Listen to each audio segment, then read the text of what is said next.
welcome all the audience, which is we have different entities join us, including the women's side here in King Abdulaziz University. First, we want to welcome Mr. Pierre. He do not need to be introduced. He's well known to us, just like Keynes known to the all economists. So I do not want to spend time on that. But I will introduce a topic which is about cryptocurrency or cryptocurrency. I don't know how they can pronunciate it. It might be cryptocurrency. This is my point of view of that. It is a challenging. It is a challenging for law and economics because as for us, money must have some characteristics to be accepted in the community. It started from its scarcity, and the precious metal performed that because of its national limitation. Then the government come and issue the fiat money, and they take the control of its quantity, and they use the money or the controlling the quantity to achieve its objective, which is to stabilize the value of money inside the country and control inflation, or control its exchange rate outside by using its different policy instruments. Also, the monetary authority use their control money to motivate or to manage the economic activity. Now with the crypto or cryptocurrency, they cannot do that anymore. So there is a challenging for law and economics. It is very sticky and complicated topics, and Mr. Pierre take that challenge, and he will talk to us about how can we go around that obstacle and this sticky and very complicated area. And I will let the stage for him to speak. And thank you in advance for your comment. And you can start now. Thank you very much for this introduction. In fact, I came across this cryptocurrency problem where with two of my occupations. On the one hand, I'm a sort of terminologist for the Ministry of Economics and Finance, hence I'm supposed to translate foreign words. And I've been quite challenged and embarrassed with cryptocurrency because in the beginning, I didn't know whether it was relevant to translate these words related to cryptocurrencies because they seem to be something corrupt, as you said, or more a matter of sandbox playing for IT nerds rather than serious economic phenomenon. And on the other hand, I'm also concerned as the head of LabEx Refi because we are trying to put together a regulatory watch, and we were concerned with the regulation of these cryptocurrencies. But now, with more than 1,000 cryptocurrencies being listed on CoinMarketCap, which is not a regular exchange, of course, but at least there is a place where you can find most of them. And the total market capitalization seems to be more than $100 billion, although it doesn't mean that they are worth that amount, of course. Plus, there have been numerous ICOs during 2017, more than 500 as of yesterday when I counted them for the last time, and you can track them on the Smith & Crown website. So whether it's bogus or something true is something we'll try to review, but at least we shall think about them and try to understand what they are. Most introductions to cryptocurrencies or crypto stuff in general rely on very speculative thinking. And by speculative thinking, I mean they tend to think of cryptocurrencies as a path toward an utopia. They say, when Bitcoin will be in its full force, then there will be no longer banks, no longer financial sector, no longer financial intermediary, no longer war, no longer hunger, everything will be fine in the world, etc. So they cannot think of the path toward this utopia. They think only about a distant future. Or they focus on detail. And for instance, I would like to tell you about one such view which focuses on detail. Have you read that paper by Charlie Vance, which was published 2 years ago, and which was called Bitcoin in Islamic Banking and Finance? So the point, it was published in the Journal of Islamic Banking and Finance, and the point with the paper is that it argues that Bitcoin is not consubstantial with riba, as is endogenous fiat money, because you know that in the world we're living in, when we are talking about fiat money, not the ancient fiat money which was convertible into gold, but the current fiat money which is created by bank credit, when it's created, it is created as a loan which bears interest. Hence, usual fiat money is connected with riba. And the point, bonjour mesdames, je vous en prie, the point with Bitcoin and other cyber money, cyber currencies, is that they are not related to that kind of endogenous money creation, so they could, under some conditions, be free of riba. And for this reason, Charles Evans, and he was published in the Journal of Islamic Banking and Finance, argues that cyber currency or cryptocurrency should be the part, or should be the foundation of a future Islamic financial system in the making. So to me, this is exactly the kind of speculative thinking about cyber currencies, which has no reality at all. And because on the other hand, when you look at Bitcoin seriously, Bitcoin poses more problems than it is able to solve. And shall I say, some argue that Bitcoin and cryptocurrency in general are the solutions of no particular problem.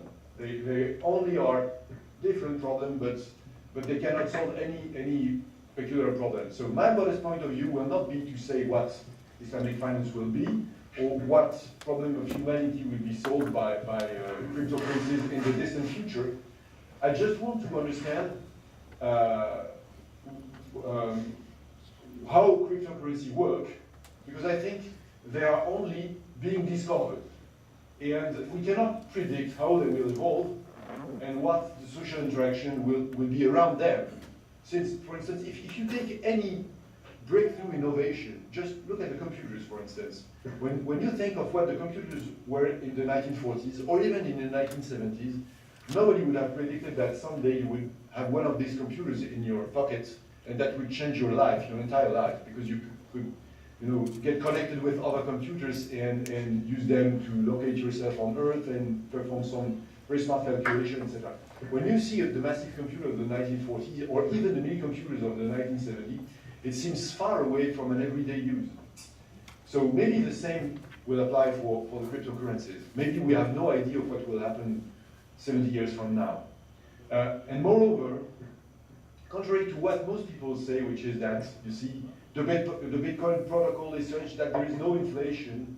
Of course, the computer code of these protocols can evolve, even for the Bitcoin. The number of future tokens is not engraved into stone. It is just it is a protocol, but the protocol can be changed.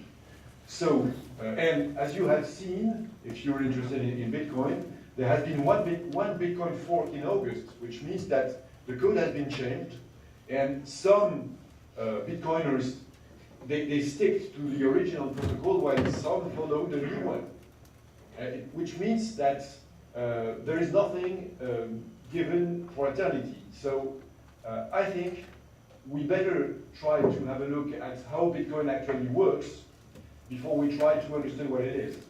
Because understanding what Bitcoin is not a matter of choosing the right word. It is a matter of choosing many right words in order to describe what it is. So when we go from this introduction, I will will give you a quick refresher in order to be sure that we share the same word to describe the same basic realities. Then I will try to ask, what do the users do with their bitcoins? What are the current practices around the bitcoins? And this may lead me to two questions, which are, what are the hardware requirements to run a full Bitcoin node from a personal point of view? And what are also the more global requirements for the Bitcoin network to work? How many energy does it consume? And then we can maybe infer something about the scalability of the Bitcoin, which means how expensive is it to expand the Bitcoin network. Then we could try to think about future developments, and then we shall ask what the price of a cyber currency can be. Maybe after all these questions, we can ask more, we can define them more precisely. And this is what I will try to do. And then we will discuss about regulation, as long as you agree on all the answers. But the answers deserves to be asked, even if my answers are not the right one. So you know that all began with the cyber currencies with a paper by Satoshi Nakamoto, which is a pseudonym. And by the way, we don't know whether Satoshi Nakamoto is a single person or a group of persons or an alien or whatever. Or maybe it's an intelligent computer. But the only thing I'm sure about is that I'm not Satoshi Nakamoto. So the point with the pseudo Satoshi is that he argued in the 2009 paper that electronic cash would save transaction costs. And this is the beginning of the Bitcoin story, okay? So if you look at the paper, he states a goal, which is that a purely peer-to-peer version of electronic cash would allow online payments to be sent directly from one party to another without going through a financial institution. That's why it is peer-to-peer. There is no one in between, no third party. Okay? So the point with Bitcoin is that you don't rely on third parties. And the means to reach that goal is that as long as a majority of CPU power, in the network, is controlled by nodes that are not cooperating to attack the network of Bitcoin users, they generate the longest chain and outpace attackers. So this is the heart of the philosophy. The heart of the philosophy is that computers work together to build a chain that cannot be attacked because there is so much computing power to build it that it's secure. This might seem a bit obscure, so we'll go into some detail. First, concretely, how do you manage Bitcoins? Concretely, you can use a client. This is a live client that you can have on your own mobile. And as you see, in fact, this is a screenshot from a mobile. And you see there that you have, the first line states from any address. In fact, this is the address from which you're sending a payment. The second line is the address where you're sending your payment. And hence, when you're transferring Bitcoin, shall I say, because basically we're only talking about transferring Bitcoin from one address to another. All you have to do is state your own address. And as you intend to send the Bitcoin from your own address, you must enter a private key, which is, in fact, sort of your own code. But the private key features your account number, plus the public key of the person you're transferring the Bitcoin to. And it's only an account number, but it doesn't feature the code, okay, the PIN. And then you enter the amount of Bitcoin you'd like to transfer, and you press the send button. So this is the way you can transfer your Bitcoins. But once you press the send button, of course, the transaction is incomplete. We'll see how it becomes complete. Now, if you want to transfer to someone in a more simple way, you can use that kind of image, which features a QR code. If you scan the QR code with your phone, then the address to which you will transfer the Bitcoin and the amount will be automatically inputted into the software, and all you have to do is put your own address and your own private key so that the Bitcoin can be transferred. Basically, this is the way you pay at a store, an online store, you are provided with a QR code, you will just have to scan it, and then the transaction goes on. You have to press the send button for confirmation, and it goes on. But I'm sorry, the graph is still in French because I didn't change it. But in fact, once you press the send button, the transaction is far from being completed because there are many operations which the network needs to complete in order for the translation to be admitted. So, first, the transaction has to be grouped into a block. Every time a user sends a payment order, the transaction is broadcast to every user in the network. Okay, that's the orange cloud here, which is the network of Bitcoin users. And everyone can check whether the transaction is correct, because everyone can check whether the address from which the Bitcoins are transferred has enough credit. Okay. So once the check is performed, then every computer in the network can start computing a new block, which will bundle together many transactions. Okay? And the block, once completed, will be added to the blockchain. And the blockchain is a chain featuring blocks, and blocks are in fact the containers of all the past transactions. So the blockchain itself, of course, is the core of the protocol, and it stores every past transaction since the creation of every Bitcoin. So every transaction is logged. There is nothing secret, nothing forgotten, everything is there. And so every Bitcoin user can host a working copy of the blockchain. This is why Bitcoin or other cryptocurrencies are sometimes called distributed ledger technology, because the ledger, which features every single transaction since the beginning of the creation of every coin, the ledger can be copied to distributed to any machine in the network. So thanks to these local copies, the user do not require a trusted third party. The main reason why you can pay peer-to-peer is that you do not need to check at the bank whether the account is credited or not, because you have the copy of the account on your local machine. At least if you're a full node, because you're not required to be a full node. You can just have, the live client on your phone to perform payments, but in this case, you do not host the full blockchain, and then you cannot check whether every transaction is correct. So if you want to have all the blockchain on your computer, then you're a full node, and then you're enabled to mine. To mine, it means to advance the blockchain. So why is the blockchain or the ledger, these are two words for the same thing, reliable? It's reliable first because it is distributed. Hence, in order to be hacked, one has to hack not just one server, which stores the information and broadcast to the users, but in fact every machine which hosts the same blockchain. So it is a majority, or at least a majority. But that's still a lot, supposedly. Then every block is linked to the previous one and also to the next one, because in fact every block contains in its header a remainder of the previous one.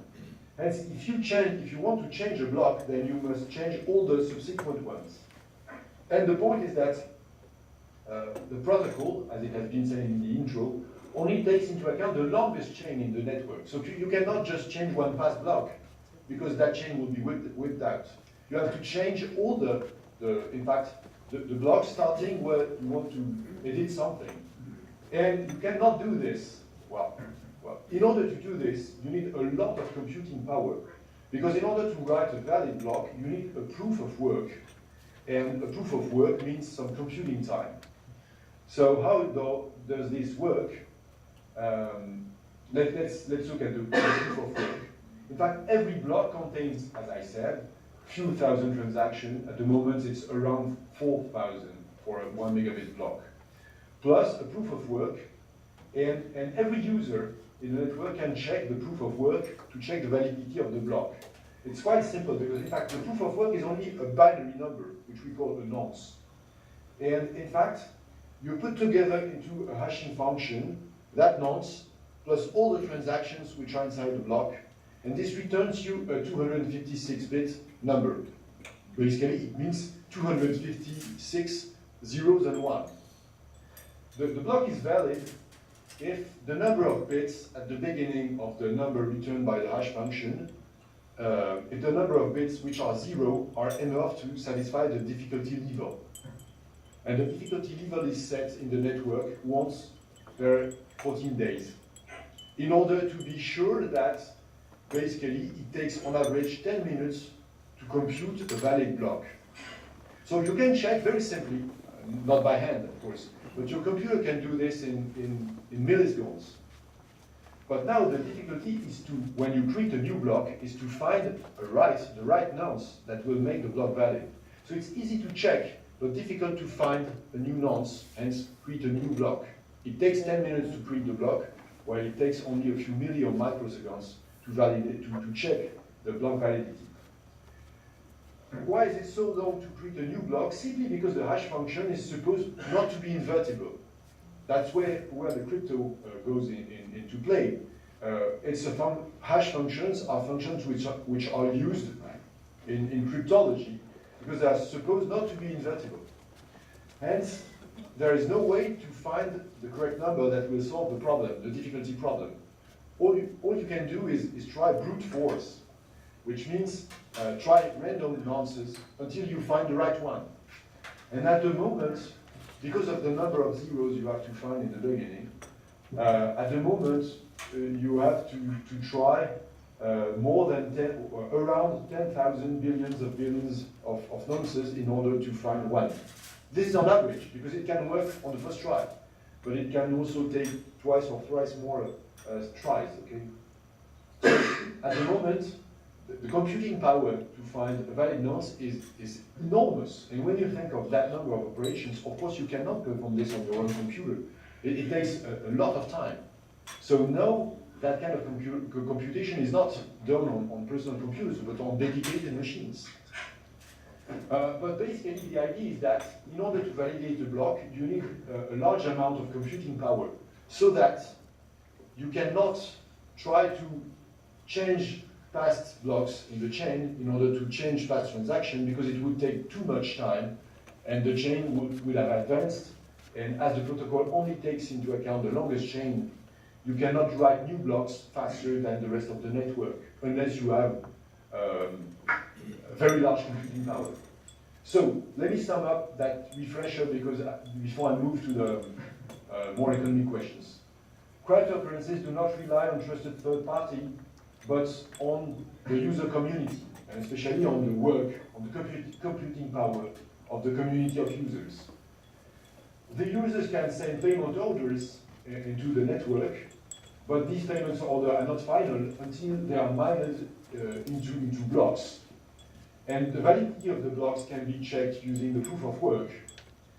Once blocks are valid, they are appended to the blockchain, and the blockchain is copied in every full node of the network.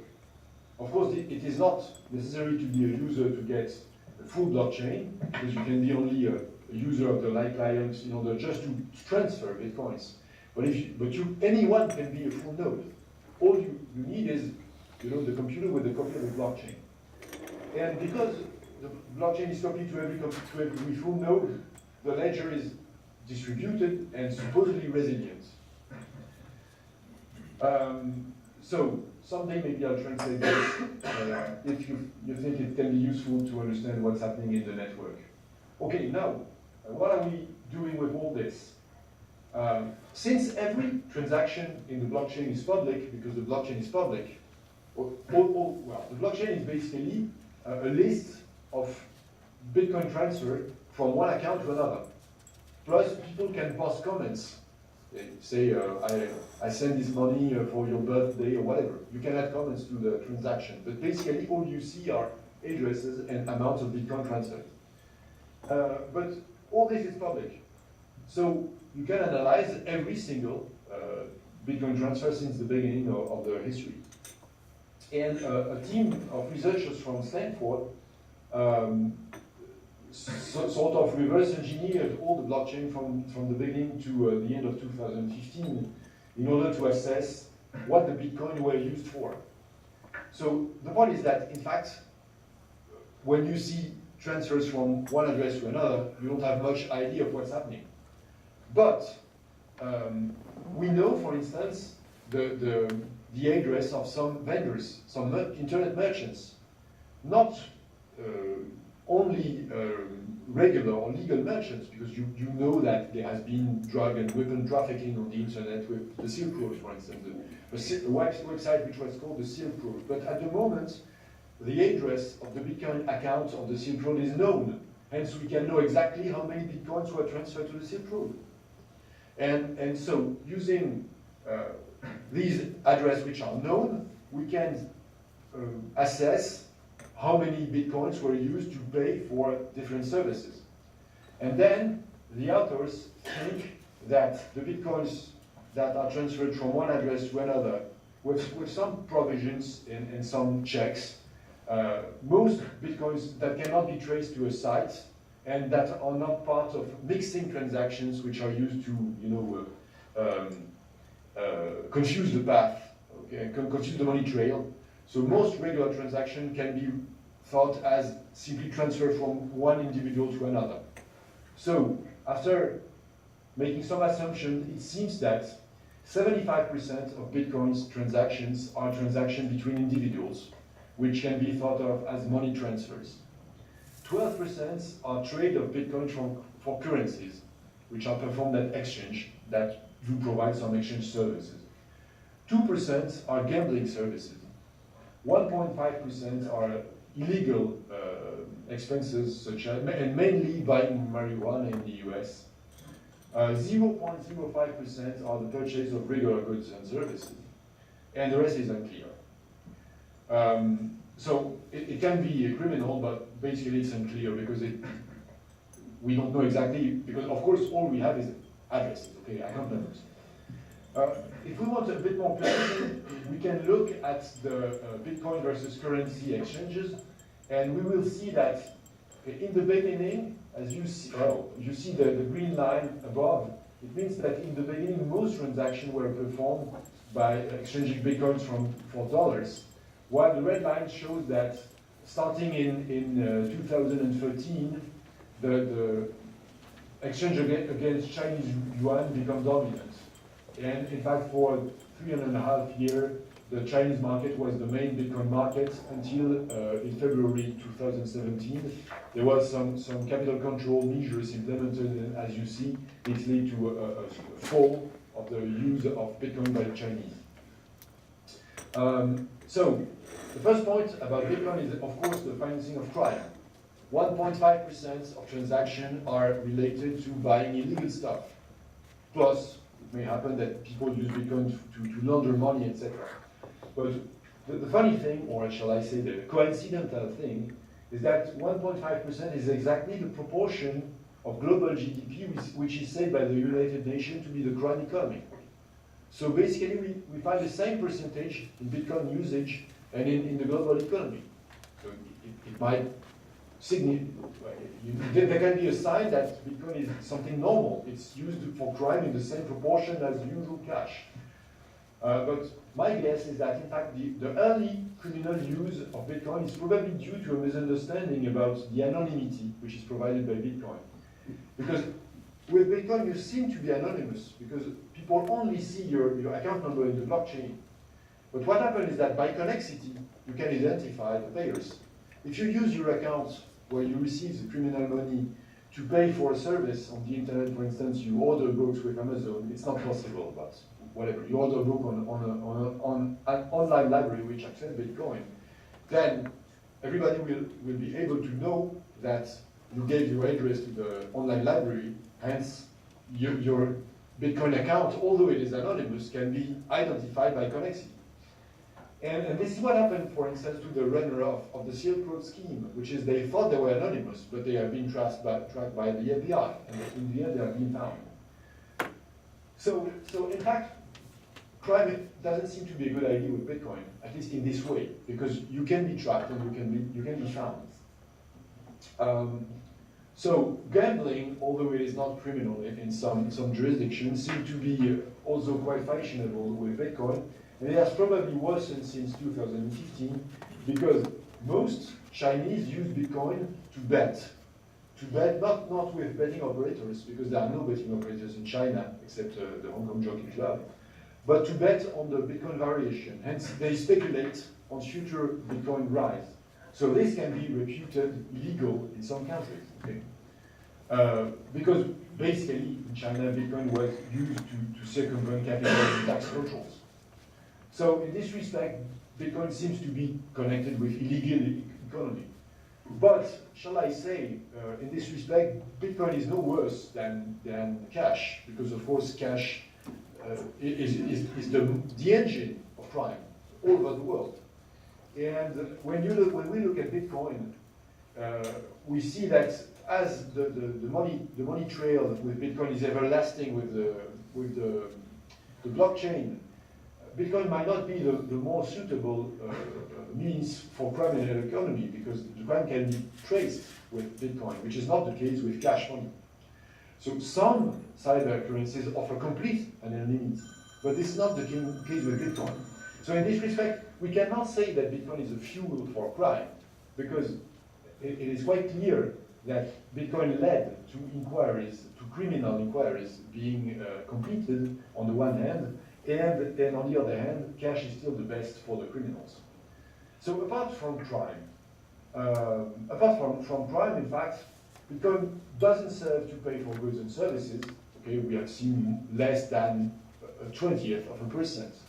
So we can say that it does in some hardcore fun places, okay, where people are all nerds and they are talking only about computer stuff, and they're all talking about, you know, how you can enhance the Bitcoin protocol by putting more computer code in it, etc. So it's not a general use for playing stuff. So apart from crime, it is first difficult to think of Bitcoin as a currency, even as a de facto currency, because it doesn't serve to pay for things.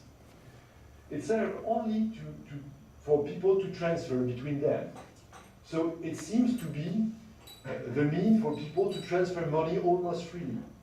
Especially when we think of foreign workers in the US, there are many people coming from Pakistan or Dominican Republic or whatever, working in the US, especially ITs, and when they want to transfer money back to their home country, when they want to send remittances, Bitcoin it can be an interesting means for them, since there are no fees on the one hand, plus they can teach their younger brothers or sisters how to use the Bitcoin protocol, and so make them familiar with quite new uses of technologies. So there is not just the freedom of use and the cost-free approach, but also the pedagogical approach to computing, which can be interesting. But when you say it's free, of course, you must count the hidden costs, which are both personal costs and network costs. When I say hidden personal costs, if you want to use Bitcoin, then you must definitely upgrade your computer skills. And this is not just a one-off upgrade, it's also that you must stay tuned to the Bitcoin history, because the protocol is evolving, and the community is evolving, and they are all discussing about Bitcoin improvement protocol and how the protocol should be changed, etc. The alternative, if you want to use Bitcoin without being a computer science doctor, PhD, is that you must use a provider. But this seems pointless, because the point with Bitcoin was not to use third parties. So what's the point in taking a provider to access third-party less technology? So this seems a bit problematic. And now when we look at what it means concretely to install the blockchain on your computer, I tried. And I can tell you that, well, if you use a computer with a solid-state disk, which is basically a disk without moving parts, then and quite powerful computer, then you can complete the installation in about 2 days. But if you take a normal workstation with a slow hard drive, just like 5,000 rotations per minute, it will take you more than 10 days just to install the full node. So basically, Bitcoin is not for the, you know, it's not for playing, or unless you're an IT engineer, it takes some time, it takes some computer resources. You cannot say it's free because it has a cost. Okay?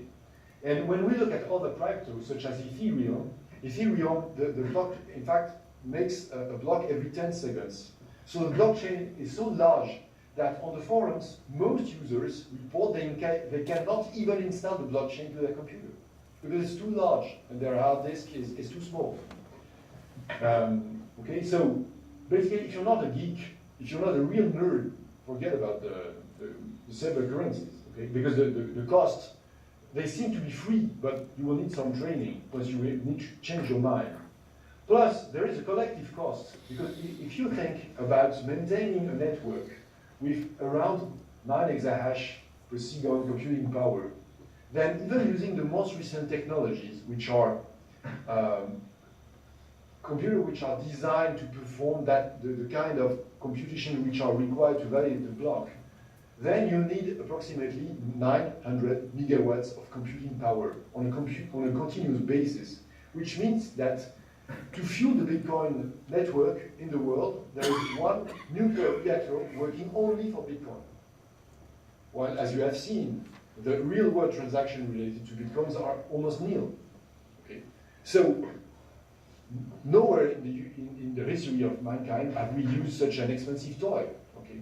There's really a lot of computing power and really a lot of energy.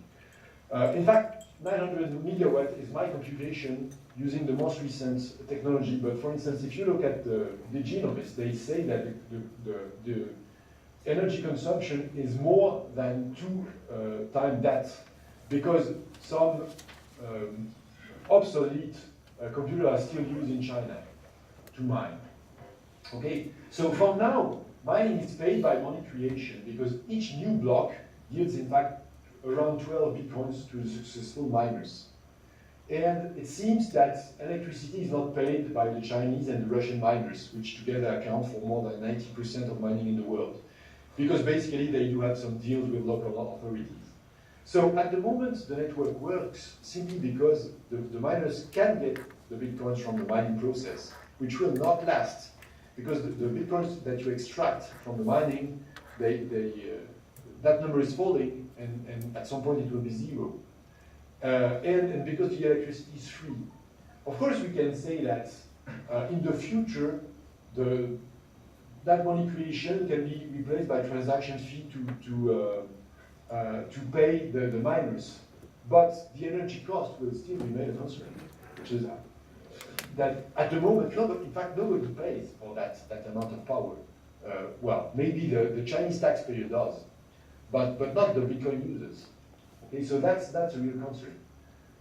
Just for you to get a look, this is a typical mining farm in China. It looks like a huge hangar with thousands or tens of thousands of mining machines. These are web links if you're interested in electricity theft and corruption of local executives in China or Russia. I thought I had a picture from the machine themselves, but it doesn't matter. Just to say that, in fact, there is a parallel Bitcoin economy, which is not spending money with the Bitcoin, but which is spending money to mine the Bitcoin. So this does exist mainly in China. So it seems when we look at both the personal requirement to use the Bitcoin and at the energy requirement, that there is a scalability problem with the Bitcoin. By scalability problem, I mean that the capability of the system to process a growing amount of work doesn't seem guaranteed because of energy consumption and because of technical requirements from the users. But there are many other problems, such as a capacity problem. For instance, at the moment, Bitcoin can only handle 7 transactions per second. So if you think that we are 7 billion human beings on Earth, it means that if the whole world wanted to use Bitcoin, then we could only perform 1 transaction per billion seconds, which means basically 1 transaction every 30 years. So this doesn't seem like a payment system which can be generalized at the moment. Okay? There is also a governance problem, and I would like to insist on this, because most facts about Bitcoins can evolve with Bitcoin improvement proposals. For instance, at the beginning of Bitcoin, it was possible only to install the complete client with all the blockchain.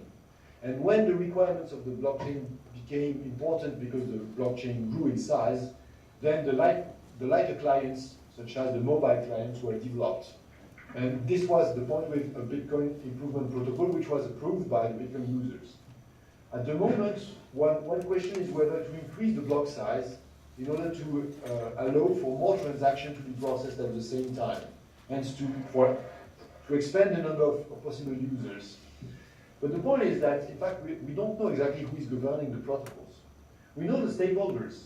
They are the developers who made the code, but the developers, they can talk on forums, they can gather in conferences, but in fact, they do not talk directly into the Bitcoin protocol. Why? The miners, they can express themselves into every block, because when they mine a block, they can add some comments. For instance, they can say, oh, we would like to change the block size. And this is what happened at the moment. At the moment, more than 90% of block mined feature a line saying that on the 15th of November, the size of the block will be upgraded to 2 megabytes. So the miners, they can say what they want to do, and every Bitcoin user should be aware of this. And in the end, they are the users, but nobody knows who the users are. Because basically, the users use Bitcoin in order to stay in the shadow. And there is no mechanism for them to take part into the governance and the evolution of the process. So it means that the usual statements about the Bitcoin, such as the total number of Bitcoins overall will be 21 million, in fact, they are subject to changes. And we don't know how they can change, actually. They can prove to be wrong. So there is nothing sure about all we say. So one economist would say there is no interest, there is no incentive for the users to change the total amount of Bitcoin because this would lesser the value of the Bitcoin, and probably, in fact, this would completely deflate the value of the Bitcoin to zero. But it is still possible, even if people don't want to. There is no reason to think that it will not happen, because there is no reason to think that the protocol will not evolve since it evolved in the past. And no, the forums are full of discussion about the future of Bitcoin and featuring possible evolution. So we have no idea what the future will be. Not just future given constant protocol and what the practice will be in the future with the constant protocol, but also how the protocol itself will evolve. So maybe we can think that the Bitcoin protocol was a blueprint for something better, featuring clear governance rights and maybe a more conscious energy consumption, etc. Because when you look at the cybercurrency landscape, every day there are new cybercurrencies, and it might happen that there will be proposals which will be better than Bitcoin, that will supersede and replace the Bitcoin itself. One interesting example is given by the ICOs. The ICOs are the initial coin offering. It's the term itself is coin on initial public offering of securities. So the ICOs are the public sale of new tokens, new cyber tokens. The point is that basically the ICOs have been designed to circumvent regulations on either security issuance or crowdfunding. So ICO is a way to gather money without being regulated and without paying taxes. So in itself, ICO is a problem. Therefore, it has been banned, for instance, by China at the beginning of September. Central banks do have also projects of new cyber currencies, but the point is that I don't think they really want to implement this on a real economy basis. I think they rather design sandboxes for their IT to play around with these projects so that they get the technical expertise, so that they can think about what's happening in the real world. But I don't really think that the central banks of any country really wants to set up something like this in the future. Okay? Because basically, I think it seems that any monetary or use of these cyber currency is crippled with problem, which is that basically people will try to mine in order to get money, and this will lead to the kind of problem we see at the moment in China, okay? So maybe we can think of non-monetary uses of blockchain, because blockchain is basically a database, and that database can be used for anything, okay? So for instance, most people think of blockchain in order to get rid of the state, but hardcore statists could use the blockchain to track the money trail. For instance, in France, two guys are very fashionable at the moment. Probably you know Piketty was written on income inequality. And Piketty advocates a global financial ownership registry so that any owner of financial security could be imposed a global tax on it in order to reduce inequalities. Blockchain seems to be the ideal way to implement that global financial registry. So while some people dream of the blockchain as the way to get rid of the financial sector and the intermediaries, the state being comprised in the intermediaries, some other think of the blockchain as the way for the state to have more power on the citizens. Okay? But there are also ways to think of the blockchain for local initiatives and projects. For instance, if you want to set up a local local referendum, then blockchain is a very simple way to set up the votation and to be sure that the result won't be hacked, because as long as you have some computing power, people won't be able to hack your system, or it will cost them so much that it seems pointless. Or for instance, there has been much interest in France and over Europe about local currencies, and of course local currencies can be very simply implemented through this blockchain. The interest here is that blockchain as a distributed database is supposedly more reliable versus cyber attacks, and especially versus ransomware, which we have seen at the beginning of the summer. So we can think of alternate uses, of course, and not just in the cyber currency area. But what we can say is that either, you see, these alternate use are more or less niche markets. They are interesting only for small community of users which want to design something for themselves. Or when we want to make the big picture, it's riddled with problems. For instance, some countries try to use the blockchain in order to build a land ownership ledger, a land ownership registry. Because, for instance, it's very problematic in Latin America and in the Caribbean. Because some officials with the ministry, which is in charge of the land official register, have been corrupt. Hence, there have been some changes in the land. Well, hence the problem is, the idea is to change this with the blockchain. But the problem is that the blockchain in itself will not change the way the information is entered into the ledger. So if you put garbage inside the blockchain, then you will get garbage out. So in itself, the blockchain is not the solution to the problem, to the corruption problem. It's only a solution to the conservation problem. And the problem of these countries is not the conservation problem. It's an input problem. So it seems that it works well for small community who want with very low cost to maintain common database, and if inside the community there is some IT skill, but it doesn't seem at the moment to be useful for at the country level. Okay, maybe I let down the pricing approach because I'm late. I just wanted to say that in fact, although it seems that that's it. This graph only shows on the one hand the capitalization of Bitcoin, and on the other hand the transaction amount. There seems to be a very good correlation so that the price of Bitcoin can be predicted by the use of Bitcoin. But in fact, when you look at the econometrics, it doesn't work, because basically there is some nautical linearity, which means that the coefficients are not stable. So in fact, it doesn't work well. Before I conclude, I just wanted to say that it seems for me very difficult to treat Bitcoin as a currency, simply because, as we have seen, Bitcoin is not used to buy stuff. The transaction validation is very long, and this contracts with usual cash. Okay, it takes at least 10 minutes for one block to be mined, but you have to expect that some more blocks are mined in order to be sure that the block retrieval transaction is reliable. And then it happens, for instance, in May, that some transactions have not been processed before days. Okay? So this doesn't qualify for money. Plus, you won't see many vendors accepting Bitcoins in the near future, simply because most vendors, they fear the expertise of users.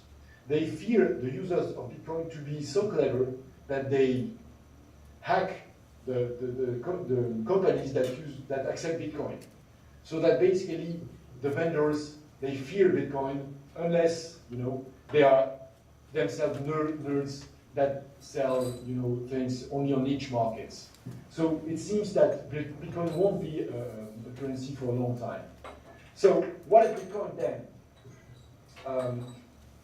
My guess is that Bitcoin is more of a video game. Okay, basically, when you buy Bitcoin, you buy a ticket, which lets you play with the protocol, and you can interact with other persons. But in itself, Bitcoin is nothing else than the software. So at some point, you can resell your tickets, and the point is about speculation on the price of tickets, not on the use of the protocol itself, because only very few people can do something interesting with the protocol. But many people, they pay to give it a try. They come and see, and shall I say, most of them are trapped because they cannot get rid of the tickets. Because once they bought the ticket, they don't find a way to sell back the ticket. Okay? And that's why the price of Bitcoin is still rising, because most people who buy the ticket to get a view must keep the ticket. But those who are clever enough to sell back the tickets make money, and new ones are interested into getting into the show. Okay. So when we have something indeterminate, we cannot tell exactly what it is. We say it's an asset. But saying it's an asset basically is saying that there is no sales tax or no VAT on the Bitcoin, on buying Bitcoins, but there is a tax on capital gains. And saying it's an asset means that basically, if you're a professional at selling assets, then you must check, when you sell the asset, you must check that the buying party has enough information about the assets, which sets requirements on how you sell the assets. So, in fact, I would like to make it clear that saying something is an asset is not saying exactly what the thing is. Saying that something is an asset is basically saying how you can handle it, and what is how you can buy and sell it from the tax point of view and consumer protection requirement point of view. So, in my opinion, the best is to say that Bitcoin is basically a ticket to a show, which can be sold and resold, and for this reason we can treat this as an asset, but as an art asset, for instance, as a work of art. Okay, and for this reason there are some tax requirements and also some information requirements, some information disclosure requirements, which means that if you sell it, then you're liable. And okay, once you say this, you're not saying much, but at least you're saying that you shall not buy this if you're not informed enough to understand how the protocol works. If you do this, then you're at risk. Okay. So the regulatory concern in the West is that basically Bitcoin can be used for scams or Ponzi scheme. It's especially true in China, but also in the US. Therefore, the authorities try to deter people to buy Bitcoin. And then Bitcoin can be used to launder money and circumvent capital control. Therefore, the authorities want to build an expertise and a technical knowledge which can be used maybe for future implementation, but also to fight money laundering and capital control circumvention. That's where everyone thinks about the criminal users, but in order to fight against the criminal users, you have to become an expert. That's the paradox. The point about the de facto currency is, in my opinion, completely uninteresting, because everybody with a brain will see that there is no point using this as a currency. Maybe there is an issue about the revenue generating mining. But the main issue is that, as we have seen, the fact that mining generates revenue for the miners is an incentive for more people to mine. This will lead to a crash, definitely. When we don't know, but this is the main problem. Not just with Bitcoin, but with any cyber currency which uses a proof of work. And at the moment, there is no cyber currency relying on something else than proof of work. I mean, reliable. So we'll see the same problem of overinvestment and then crash with any cyber currency at the moment. Okay, so lastly, I would like to say that I will be glad to share with you not just elaborate ideas, but also words to describe what's happening, because I think it's really important to get the right words in French. Questions, not just about the future, but also about how people use Bitcoins currently, practices, real world uses, okay? And then maybe regulatory watch, because I think it's interesting to see how authorities are concerned with that. Not just forbidding, but also qualifying and tracking use practices, etc. So many thanks for your attention, and I look forward to your questions. Thank you, Mr. Pierre, for this very informative and useful lecture on topic, which I personally benefit from it. Before I give the floor for Paris and the lady part here and to the audience here, let me have some comments. Speaker, please. Speaker? Now, I want to thank Pierre first about this informative lecture. And before I give the floor to the audience in Paris and our women's side and the audience here, I have some comment. When you're talking about this cryptocurrency, we are talking about what is this currency and how it can be supplied. As you mentioned, Pierre, in mining process, it's reward for the video game program.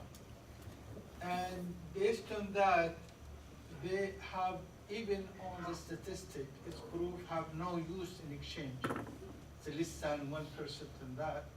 So it it's what we call it malia, that any asset which can be considered money or can be in exchange, it must have useful value. And the riba concern only on this money or this asset which have useful value to consider money. So we want to avoid riba on this issue, because since it loses this kind of criteria, which is considered a malia, from this malia, we want to avoid this riba issue on this Bitcoin business, and we concentrate on the viability to consider this Bitcoin as a currency, and you elaborate on that in detail, and how can it be integrated on the financial and monetary system, and how can it be controlled. Thank you, Pierre. And now I will open the floor for the Paris people to put any question or any comments on this valuable topic. Thank you. Hello? Hi. Ladies first. Yeah. Assalamu alaikum, Doctor. We don't have any question. Thank you very much. Okay, thank you. How about our lady part here in Cambridge University? Is there any question, comments, criticism? Huh? جماعة باريس معك؟ Okay. Yes, How about the floor in Paris? Is there any comments, questions, criticism? Alors, à vous, si vous préférez poser des questions en français, je peux traduire. Any comments or questions?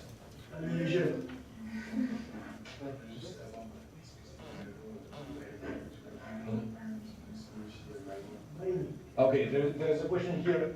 I'm sorry, but the attendance is a bit shy today. It's their first time. Not shy. The matter is very complicated. It takes time Yeah, to observe it. It is not matter of shy. I'm wondering whether you or I am intimidating. So it's something we should discuss. But so basically, the mining process is that for a payment order to be written in the blockchain, okay, you have to put it into a block. And writing blocks is called mining. It's called mining because, in fact, in order to build a valid block, you have to find the right nonce. And hence you have to, as there is no way to find a valid nonce by solving a problem in itself, you have to try many different nonce until you find the right one. Or shall I say, until you find one right nonce. And it's called mining because basically it's a stupid process you have to do to perform many tries, just as if you were hammering on a cold wall, digging exactly. So because it's stupid, it's related to it's stupid on the one hand and physically demanding from the computer, which has to try many nonces in order to see whether one fits or solves the difficulty level. So mining is the process of trying making many tries before you get one valid block. And when you get a valid block, then you got some new bitcoins, and the valid block is written into the blockchain.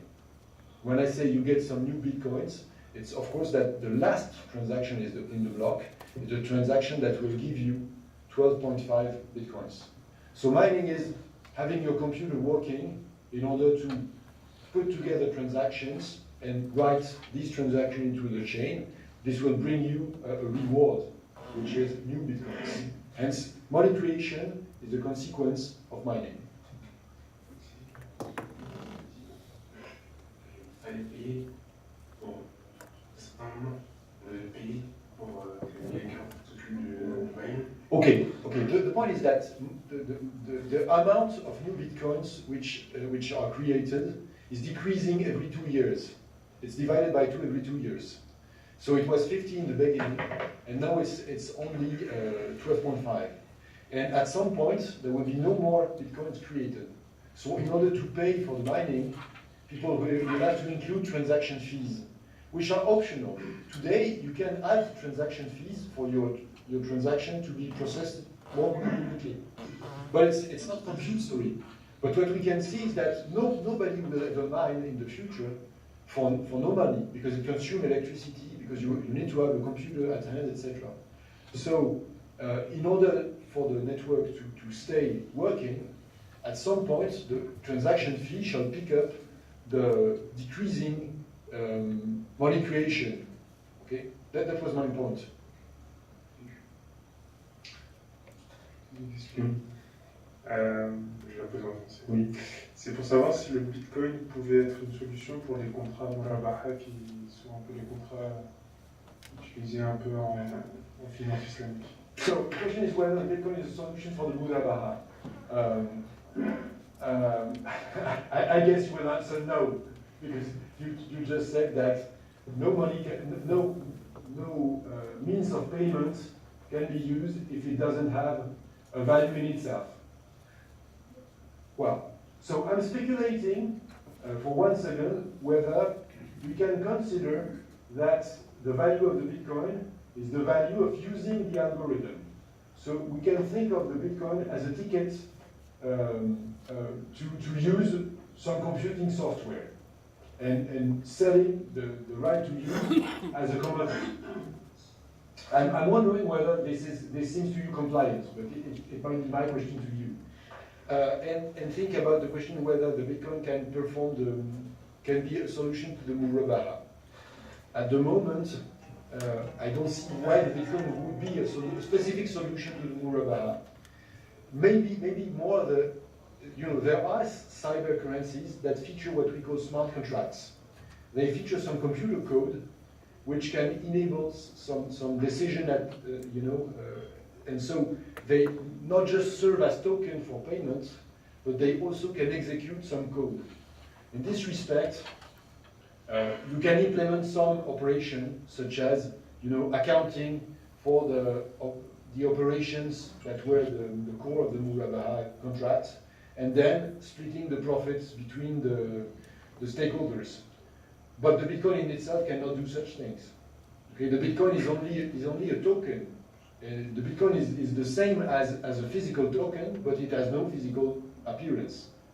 Hence, the problem is that, as our friends in Jeddah said, as it has no physical appearance, one can say that it has no intrinsic value. Therefore, we can be in trouble if we think of exchanging things with no physical appearance, hence no intrinsic value.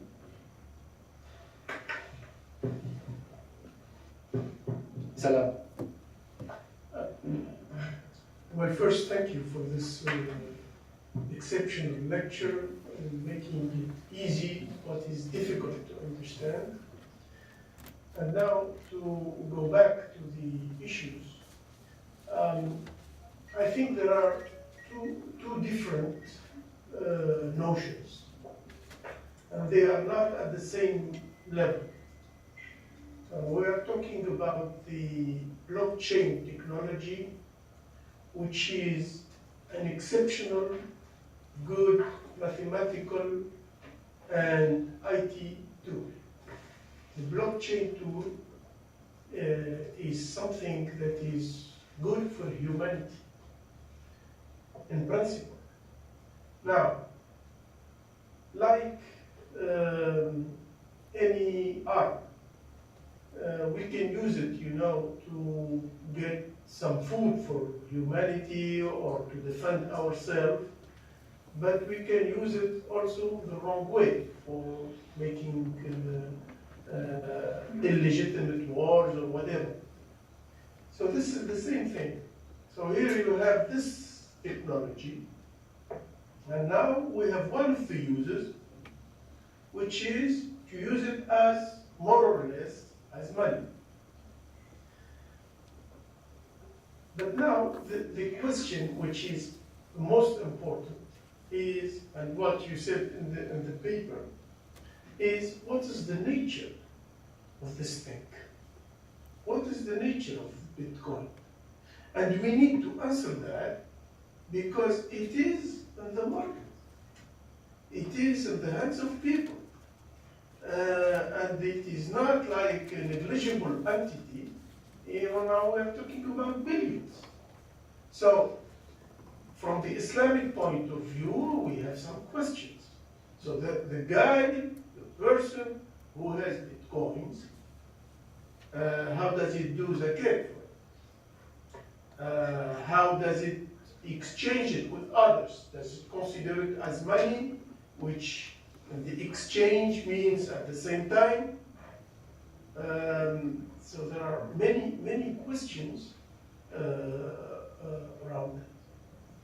And so I think we need first, before us, about the Bitcoin, is to go back to what is the nature of money.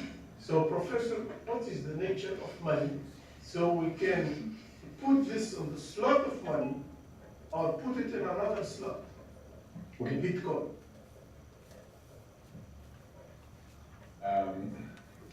You see that, well, I completely agree with the disjunction between blockchain, which means distributed database, which is resilient because it is distributed and which is made strong by a mathematical algorithm on the one hand, and then the monetary use of it, the so-called monetary.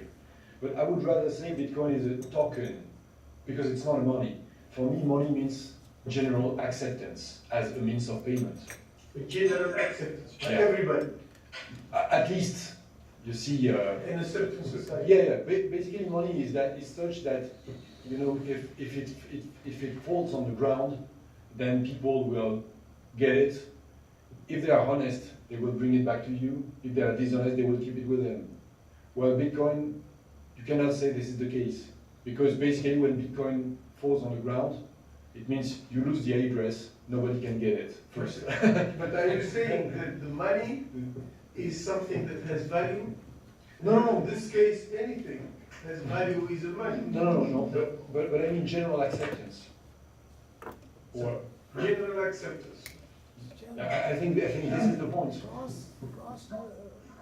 Let them discuss among themselves. But you probably have other idea and enlightenment about this, please. No, it's up to you, good friends. I would like to listen to your points on what Salah introduced, but also I would like to ask you whether you think it is inconvenient to think of the value of Bitcoin as being the value of a ticket to a right to use a software. It seems to me that it is no more than this. It's renting a software, so you can sell back your ticket because it has some value, but not a material value, but the same value as the license for any software, for instance. So is it, so for you, it is not a monetary asset. It is an asset, but not a monetary asset. Yeah, I don't think it's monetary asset. Okay, so now, how do we treat it? For example, for zakat. Zakat, we have, if it is not a monetary asset, and we are using it to make money, so it's a commercial use. So is it what we say an ihtikar asset, which means an asset that we want to keep some time before selling it, or it is more or less a current asset that things are more or less turning, you know? Because the zakat for each one of this kind of asset is different. When you have a current asset, so it's a current stock, you have each year you have to make the value of it and then pay the zakat, which is a kind of solidarity kind of tax. But if it is an ihtikar asset, which is something that we keep for quite a long time, then we will pay zakat only when we sell it. We do not value it every year. Okay, So, if it is not a monetary asset, is it a short-term one or a long-term one? it depends on the use. You see that the point is. Yeah, if we only consider question and answer, not by Yes. So, go ahead. I think it's maybe it's better to listen to do all the questions. yes, So and that's, after that, I see the structure of the discussion. So please go ahead. okay, now we will open the floor here in Jeddah. Okay, Dr. Munawar.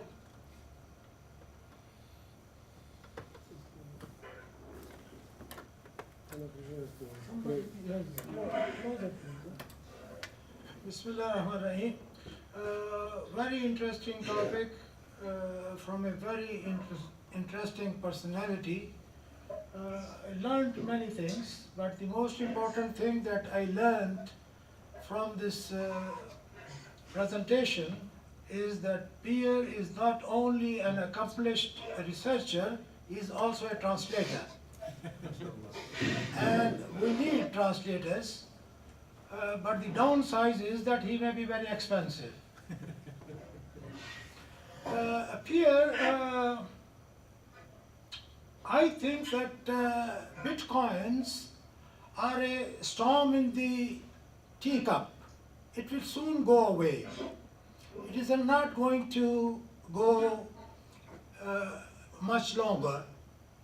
And if I believed in conspiracy theories, which I don't, then I would say that maybe it is a conspiracy by the computer companies to increase the use of computers. As you said, that's the use of computers and the electricity are two major and very heavy costs of the use of what you call bitcoins. I don't call them bitcoins. And if they went on for some time, our next seminar, we may be talking in the dark, because the electricity all will be used by the users of these Bitcoin computers. Perhaps they are not Bitcoins, they are quitcoins. They wanted to get a share of the market. As you said rightly, that is sort of it's a computer game.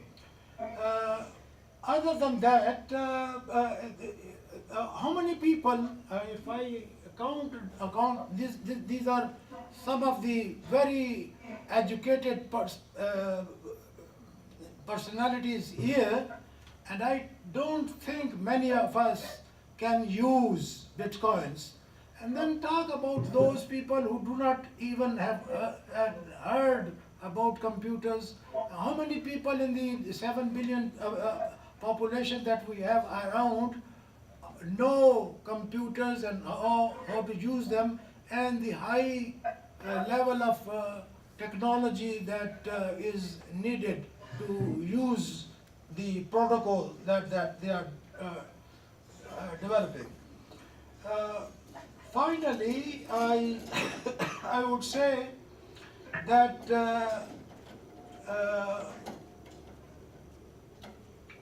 in order to evaluate the success or otherwise of this game, I think the numbers that you have given perhaps are not enough. We need to have more data in order to, in terms of comparative data, that how much percentage of the trade or exchange of goods and services in a particular country, and take a sample of those countries, not only from Europe, but include some countries from Asia and especially Africa, where the computers and electricities are big problems. What percentage of people are presently using?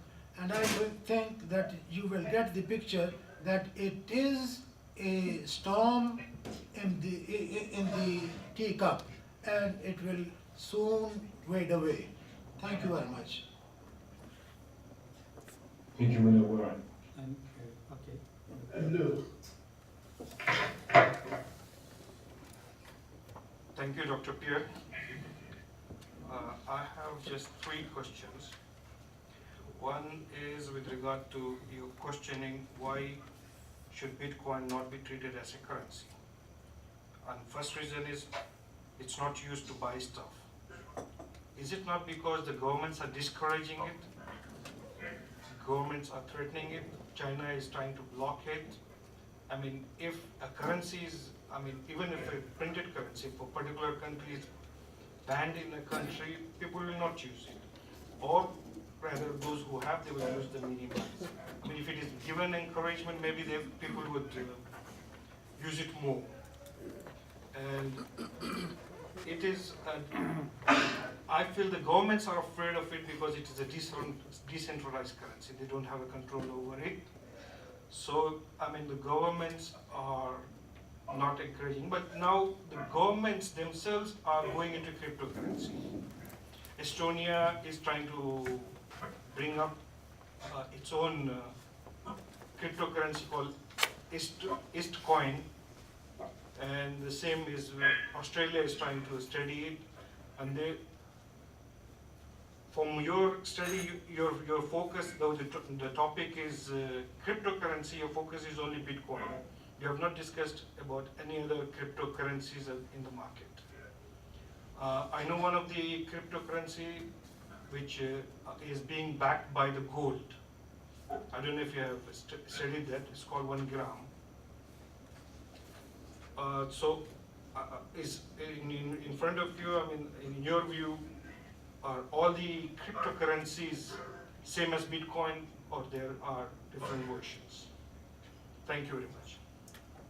Other questions? Thank you, Mr. B, for this great lecture.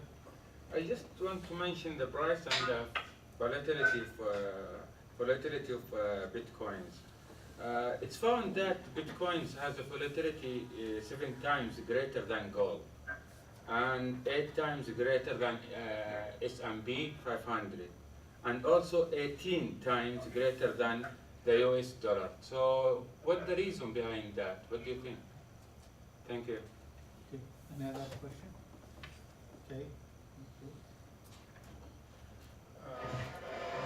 First, let me thank Professor Pierre for his outstanding performance today, as usual. Professor Pierre, I have a few comments and points to mention. In slide 7, you have mentioned that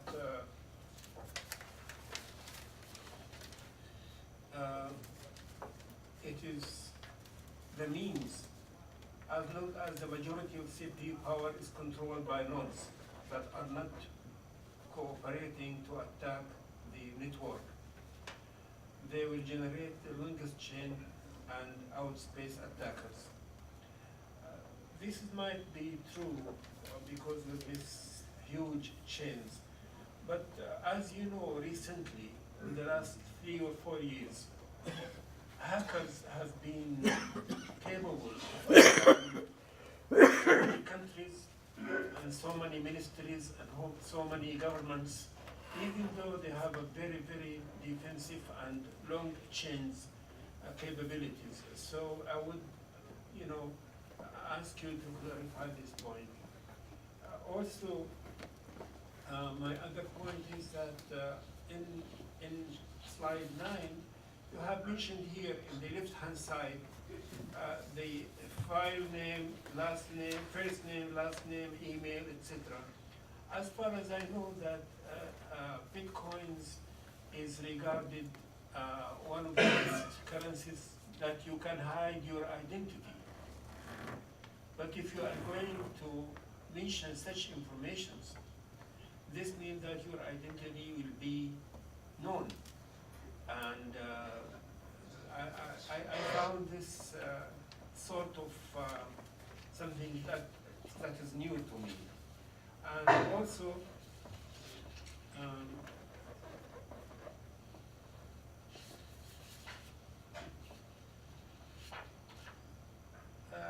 if I want to make sure as a trader, this is in slide, I think, 12, if I think I will use the full node, would that cost me more? If I want to go and buy Bitcoins and use the full node, this will cost me more? If it will not cost me more, why not everybody will use the full node? Because with the full nodes, you will be able to know the other party's full information, and then you can transfer or receive without any problems. If that's the case, this means that traders, big companies, big corporates, will be able to know also there. And this again will come and contradict what I know about the secrecy of the Bitcoins, and that it is safe because nobody knows others' information about the other. I have heard that if somebody, this is my last point, I have heard that if somebody bought Bitcoins, say about 4 or 5 years ago, he only bought Bitcoins for $1,000. They say that now it worth as maybe as a $1 million. If that is true, and if this is the case, if this is the case, if this is because of the speculative effect, and how the government can actually, how the central banks can actually prevent the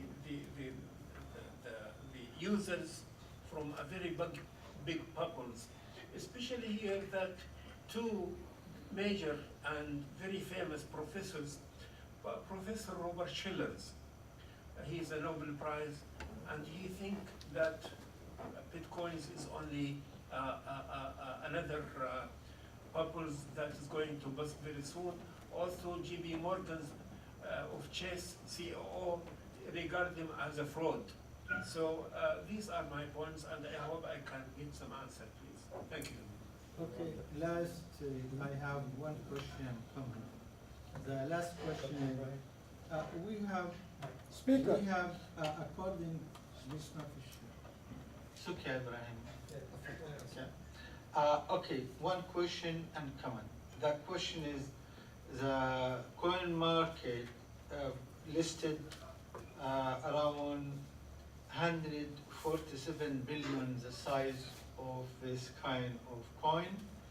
The point is, this is a dollar value, but what is the actual unit size in terms of if this unit go from 1 to 1,000, it's inflate the market value for it, but the size of it, because it is important when we are talking about money, about the supply of money, because this is the number which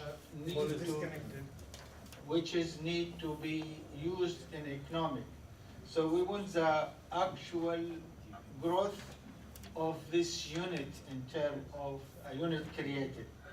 The comment is that if we want to introduce the Islamic side of it, for any asset to be considered on the Islamic transaction, he had to fulfill two conditions. One, it must be halal. It means it shouldn't be forbidden. Like wine, we cannot consider it part of anybody's wealth. The same with any forbidden or haram commodities. The other condition, which it must have carry this, the intrinsic value, which is, we call it maliya. Maliya it means that it can be used. So, and according to our fiqh, the insect which have no used, it cannot be treated and considered part of somebody's wealth. Okay, so by that measure, we cannot, since this coinage, the new coinage cannot be used in transaction and cannot accept it by the general to be mean of exchange, we cannot consider it money, so the riba will not consider on that, since it is not money. Dr. Munawwar have last comment on that. Well, it's only a question on behalf of Dr. Abdurrahim Sati, not on my behalf, that if Dr. Abdurrahim Sati here, if Dr. Abdurrahim Sati wants to marry a French woman, can he pay by bitcoins?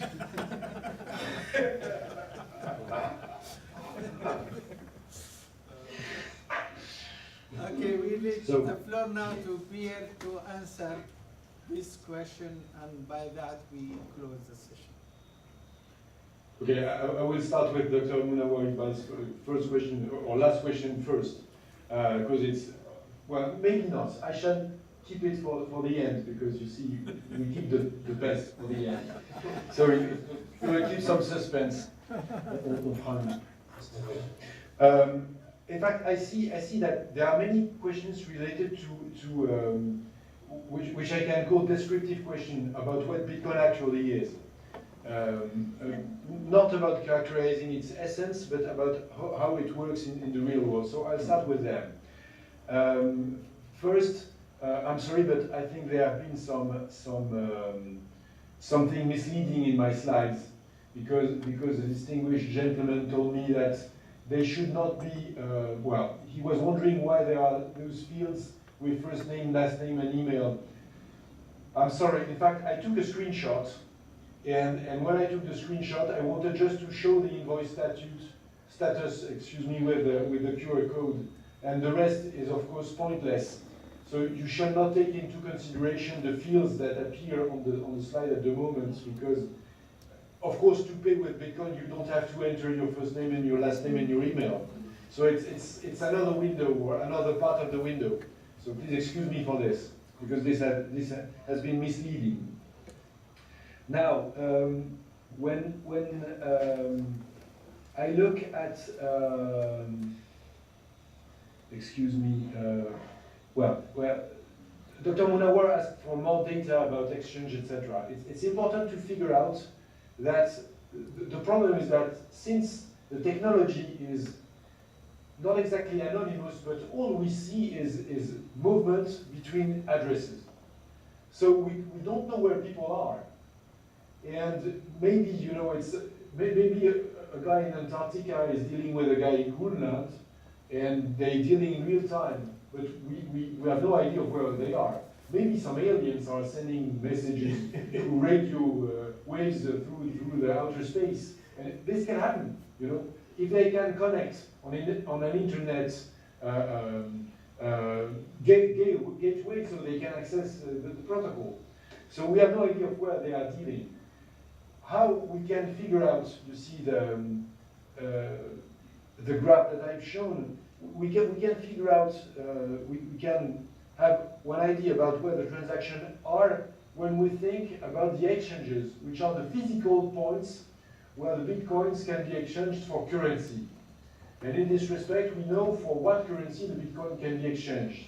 And from this, we infer that people that change bitcoin for yuan or renminbi, I mean the Chinese currency, they are in China, because basically there is no external exchange rate for the yuan. You cannot trade in yuan outside of China. So basically we think that the people who exchange bitcoin for yuan are land based in China. But it's all we know, that they are exchanging bitcoins for yuan, because we have no idea of where they are actually.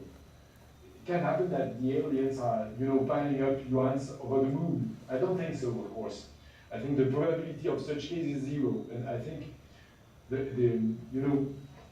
operations between yuan and bitcoins are done in China. But this is an assumption, because there is no way to know. And so the questions of Dr. Munawar about documenting the use of Bitcoin, the difficulty of it is that if we go on a sociological basis and ask the people what they do with Bitcoin, believe me, basically we will find nerds that will say that Bitcoin is fantastic, and when we go to their apartment, we'll see that it's full of Bitcoin posters, and there are computers full of Bitcoin computing, and this is the tip of the iceberg. But the point is that most Bitcoin users, they want to stay below the radar. So you can do an inquiry about them, because they won't appear, they won't blip on the radar. So in order to catch them, all we can do is look at the blockchain, which is difficult because of course people don't leave a trail, basically. But that's why the inquiry with Stanford is so interesting, because they use really smart assumptions to process the blockchain in order to understand what people do with the Bitcoin.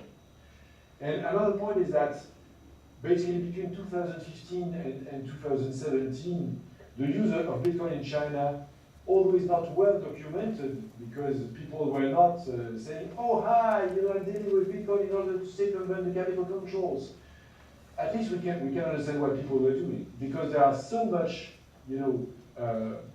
chain operations that relate Bitcoin to yuan, that basically we see what people are doing in China. They are betting. They are investing yuan into Bitcoin because they think that the Bitcoin price will rise, and then they are getting the money back. They're trying to get the money back.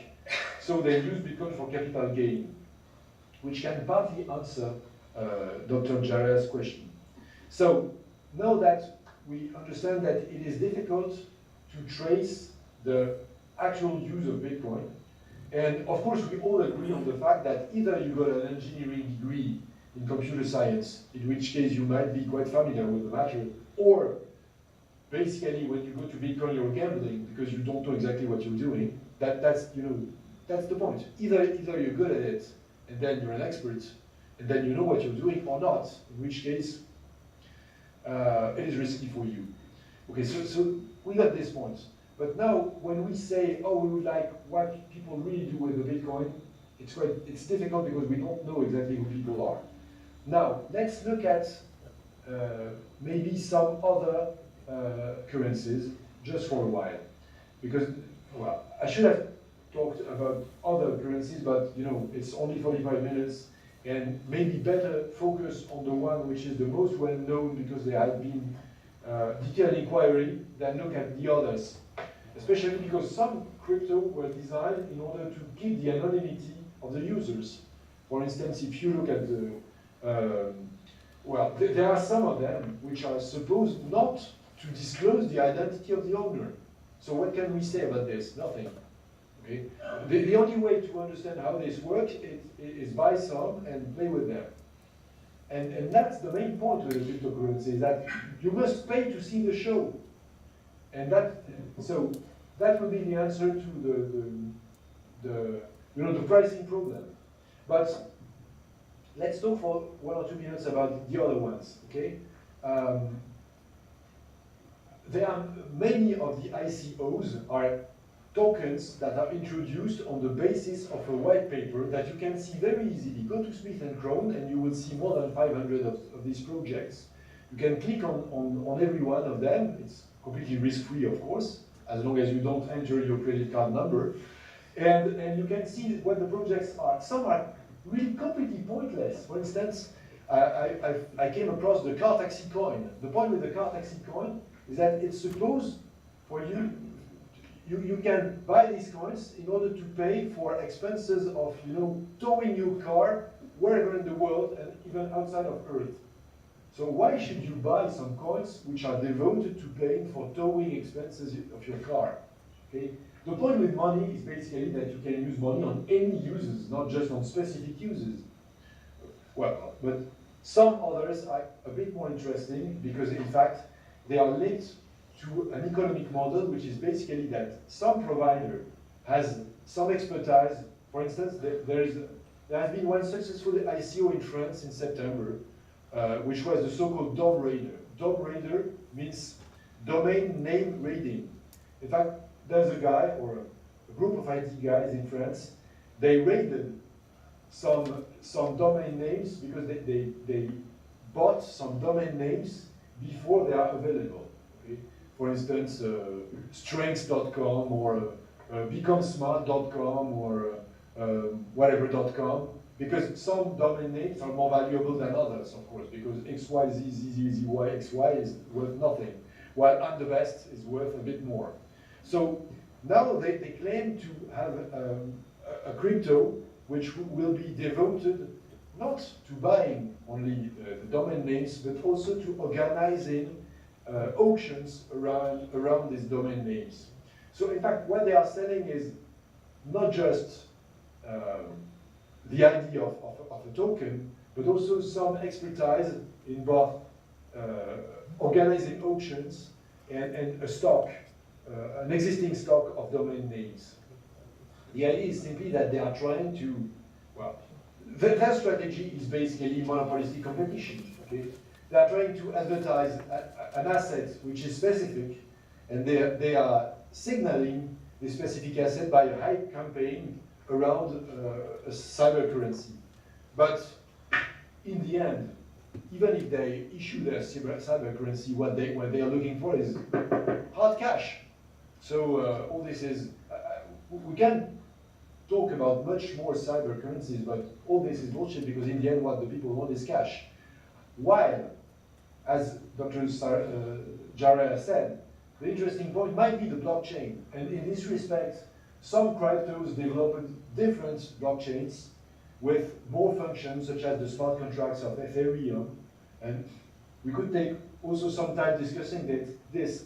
But it might be an interesting inquiry to look at the non-monetary uses of all these blockchains. What can we do with these blockchains except extracting money?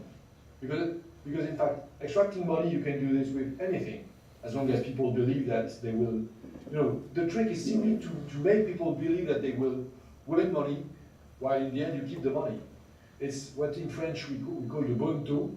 You can see this in some streets in Paris, people with 3 glasses, opaque, and there's one P, you put the P behind a glass, and then you shuffle the glasses and you ask people to bet on which glass the P is behind it.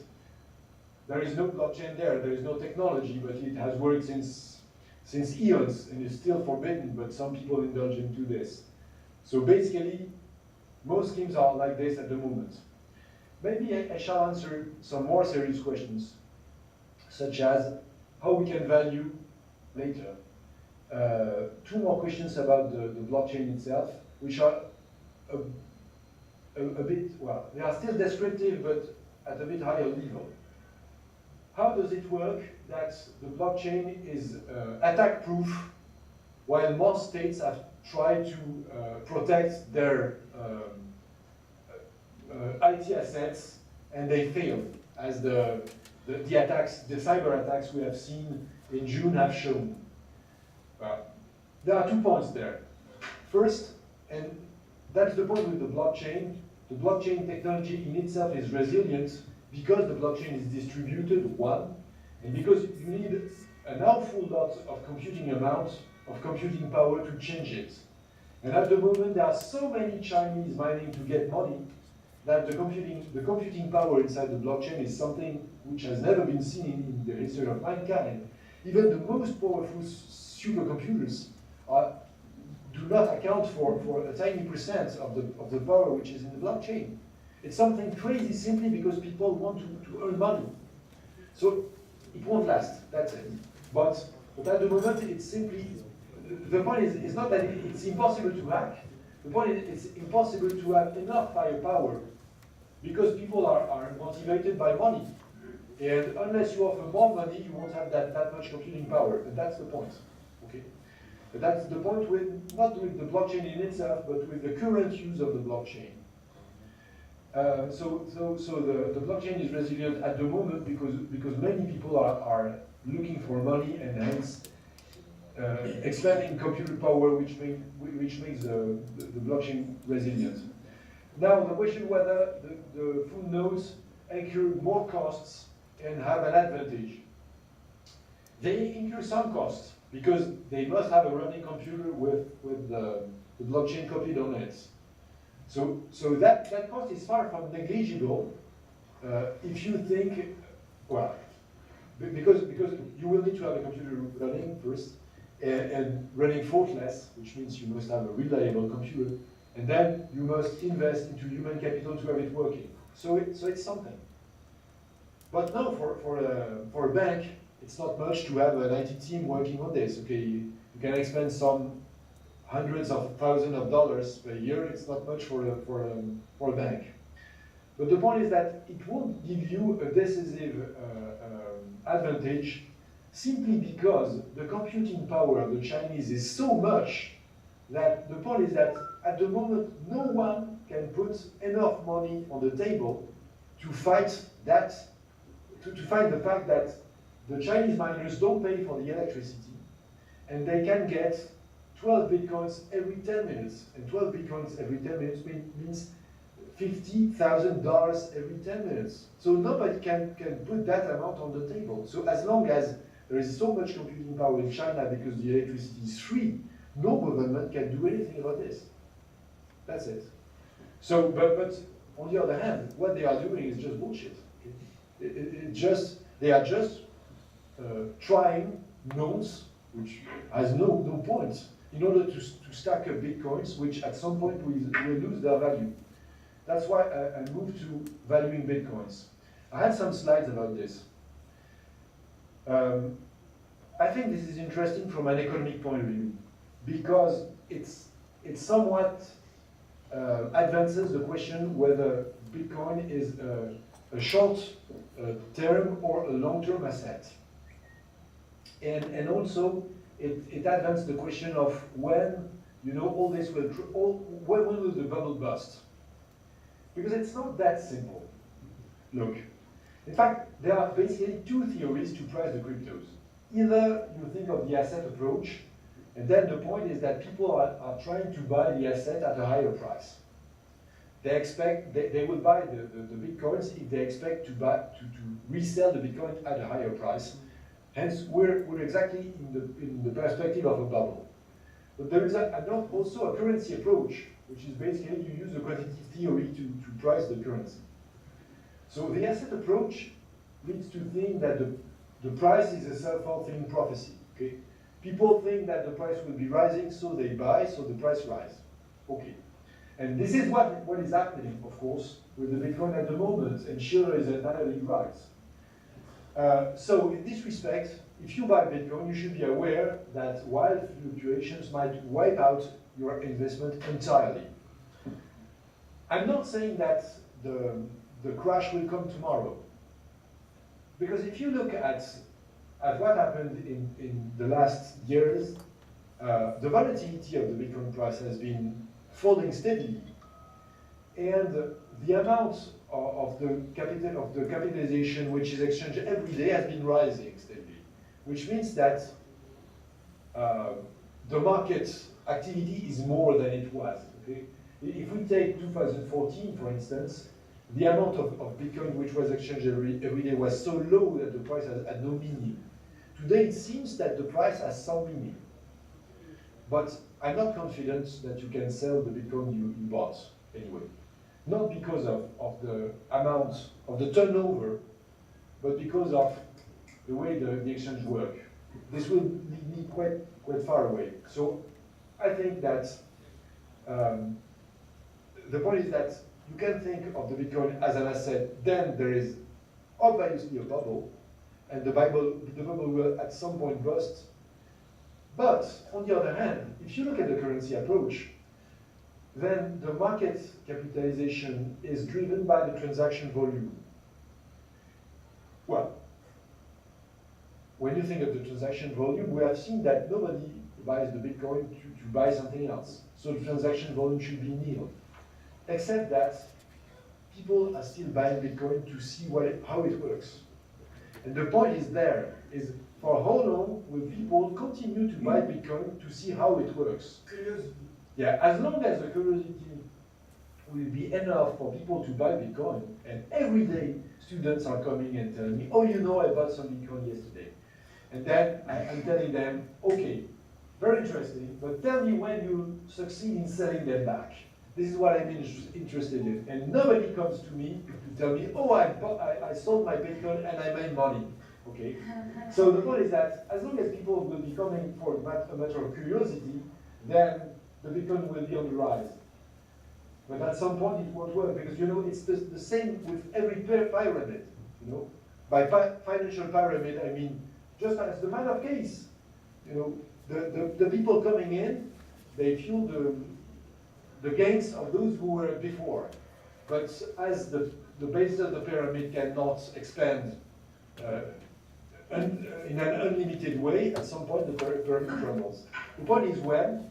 My point is that I think people will stay there will be people interested in the Bitcoin for a long time. So even if it crashes, even if the value is divided by 10, it will not go to zero. It will stay around something. And I think Bitcoin is in the landscape for quite a long time. But of course, you can lose a lot of money. So now, just one last word about whether Bitcoin is a long time or a short-term asset.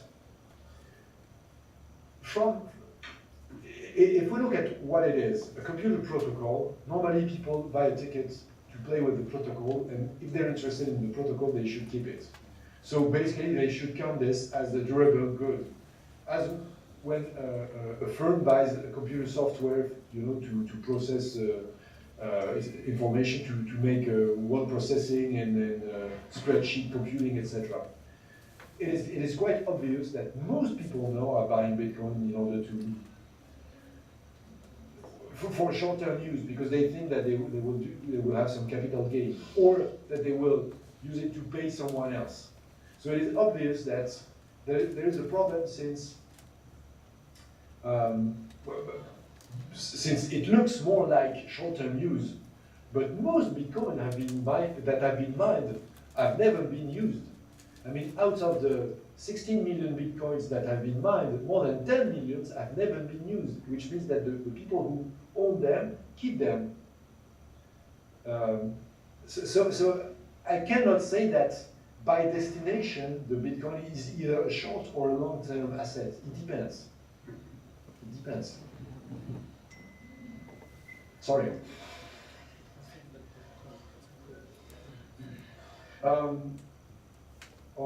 Maybe one last word about because someone told that Bitcoin is not used because most government doesn't want the Bitcoin to work, and some are designing their own currency.